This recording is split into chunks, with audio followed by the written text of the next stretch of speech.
Bismillahirrahmanirrahim. Assalamu alaikum students. Today our topic of discussion is sequence homology. Last lecture में हमने discuss किया था इससे जो प्रीवियस टॉपिक था, और आज हम सीक्वेंस होमोलॉजी को डिस्कस करेंगे। आइए हम स्टार्ट करते हैं। तो सबसे पहले अगर हम देखें कि होमोलोगस जीन्स क्या होते हैं, फर्स्ट हम ये देखेंगे कि होमोलोगस जीन किसे कहते हैं। देखिए, लेट्स सपोज मेरे पास कोई एक बैक्टीरिया है या कोई एक ऑर्गेनिज्म है। बैक्टीरिया के एग्जांपल से हम समझते हैं। तो ड्यूरिंग एवोल्यूशन के दौरान इसका कोई एक जीन डुप्लीकेट कर जाता है और फंक्शन उसका सेम रहता है। तो मैंने कहा कि मेरे पास कोई भी एक जीन है, ड्यूरिंग एवोल्यूशन ये जीन डुप्लीकेट कर गया है, इसकी कॉपी बन गई है, तो इन दोनों जीन को कहेंगे होमोलोगस जीन। अब यहाँ से आपको सीक्वेंस होमोलॉजी की समझ आएगी कि मे बी कोई ऐसी चीज़ होगी जिनके सीक्वेंस सेम होंगे या डिफरेंट थोड़े से होंगे या फंक्शन सेम होंगे। तो यहाँ से हमें पता लगा कि होमोलॉजी का मतलब क्या होता है या होमोलोगस किसे कहते हैं। ऐसे जीन्स जो ड्यूरिंग एवोल्यूशन एक ही स्पीशीज़ के अंदर डुप्लीकेट कर जाते हैं और उनका फंक्शन या तो लिटिल बिट चेंज होता है या थोड़ा सा चेंज होता है या सेम रहता है, they are called homologous gene. तो ये हमारे पास एक जीन था जो कि डुप्लीकेट किया during evolution, they are called homologous gene. अब यहाँ से हम देखते हैं सीक्वेंस होमोलॉजी का मतलब क्या है।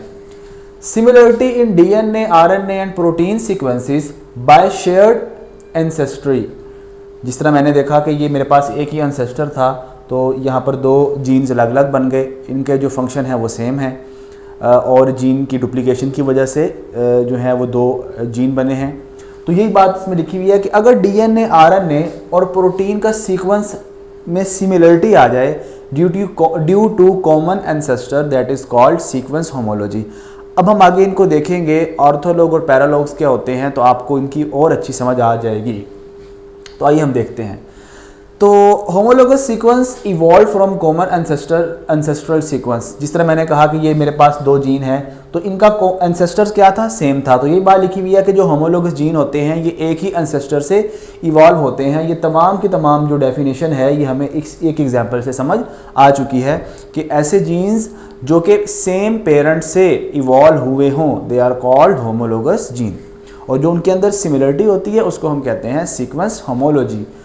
अब इनकी दो टाइप्स होती हैं, एक को हम कहते हैं ऑर्थोलॉग्स और दूसरे को हम कहते हैं जी पैरालॉग्स। तो देखते हैं what is the difference between ortholog and paralog. 2 number का शॉर्ट क्वेश्चन भी आ सकता है।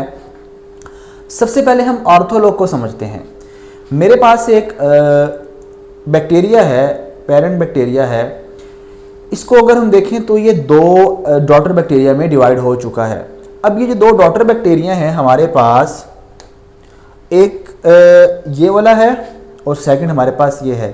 अब लेट्स सपोज ये पेरेंट हमारे पास सेम है और इससे दो डॉटर बैक्टीरिया बने हैं। ये ओरिजिनल ही जो स्पीशीज़ है और इसमें न्यू स्पीशीज़ बन चुकी है। मतलब अगर इनके अंदर भी जीन की डुप्लीकेशन हुई है ड्यूरिंग एवोल्यूशन, क्योंकि दो स्पीशीज़ बनी है तो एवोल्यूशन हुई है, तो इसके अंदर और इसके अंदर जो ये जीन था हमारे पास, जीन ए, इसके अंदर भी जीन ए है और इसके अंदर भी जीन ए है।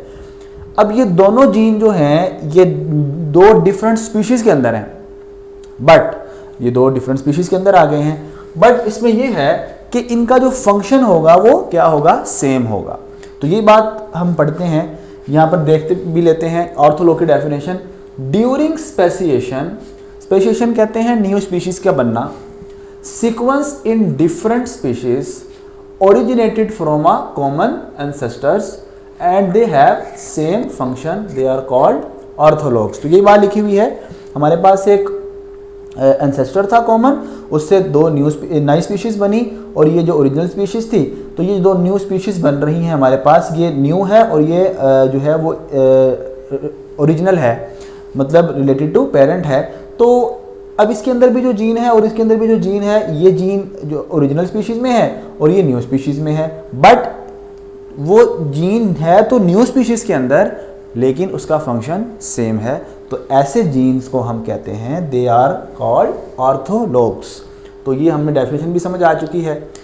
अब ऑर्थोलॉग्स की अभी एप्लीकेशन देखेंगे, पैरालॉग्स की क्या एप्लीकेशन होती हैं, ऑर्थोलॉग की सीक्वेंस होमोलॉजी की क्या एप्लीकेशन है वो हम बाद में देखेंगे। अब हम देखते हैं पैरालॉग्स को, फिर हम इसकी एग्जाम्पल भी समझेंगे।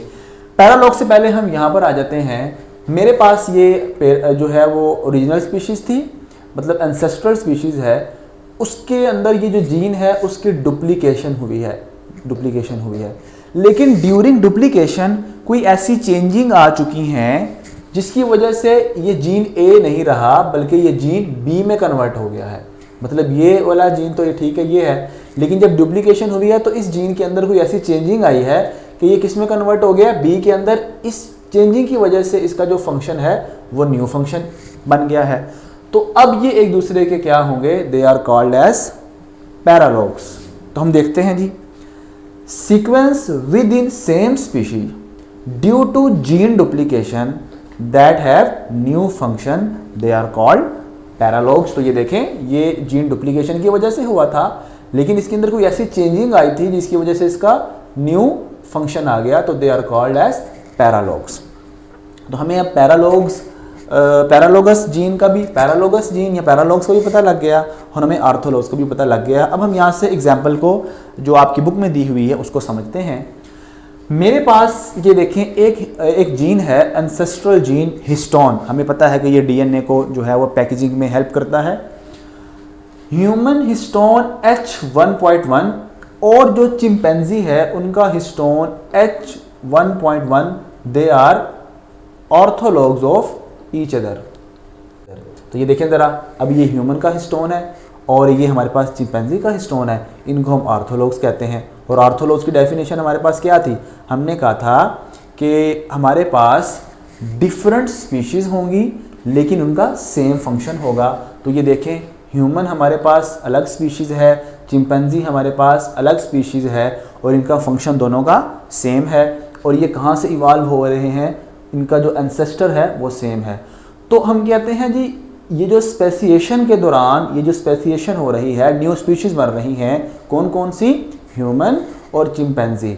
इनके पास भी हिस्टोन है और इसके पास भी हिस्टोन है, H1.1 और H1.1, but they are different species, they are evolved from common ancestor, so they are orthologs of each other।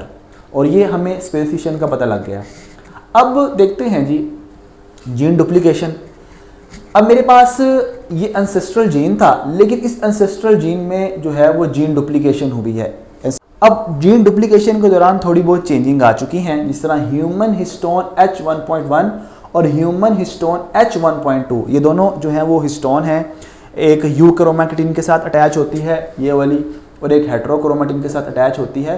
तो अब ये है एक ही स्पीशीज़ के अंदर और जीन डुप्लीकेशन हुई है, जीन डुप्लीकेशन हुई है एक ही स्पीशीज़ के अंदर, और जीन डुप्लीकेशन की वजह से इसका जो फंक्शन है वो थोड़ा सा चेंज हो गया और ये कन्वर्ट हो गया H1.2 के अंदर। तो they are paralogs of each other.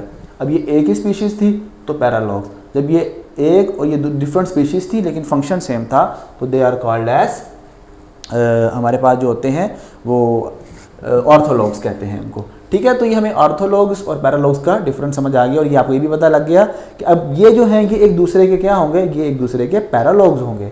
लेकिन अगर हम इसका और इसका देखें तो ये एक दूसरे के ऑर्थोलॉग्स होंगे। अब इनके जो हम एप्लीकेशन देख लेते हैं, इंपॉर्टेंस देख लेते हैं। इंपॉर्टेंस क्या है, तो सबसे पहले एवोल्यूशनरी रिलेशनशिप।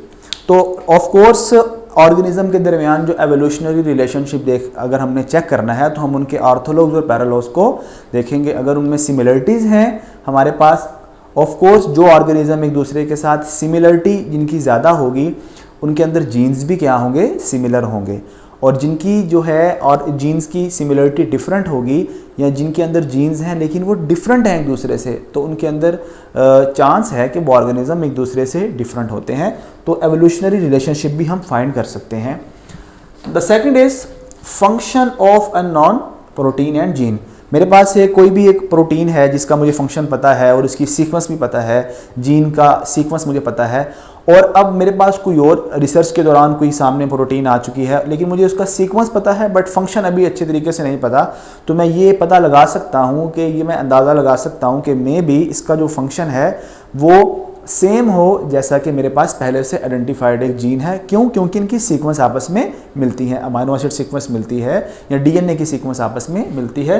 तो ये दूसरा पॉइंट हो गया हमारे पास। अब तीसरा है डिजीज़।